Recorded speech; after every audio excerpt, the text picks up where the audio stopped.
I left Somalia when I was young.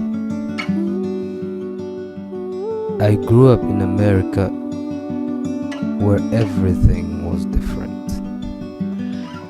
The culture, the language, the mindset. I thought I knew who I was. But coming back to Somalia was a reality check. I felt like a foreigner in my own country.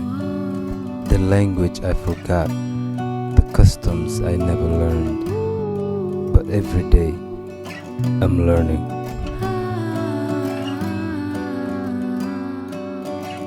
Reconnecting with my roots, my people, my purpose.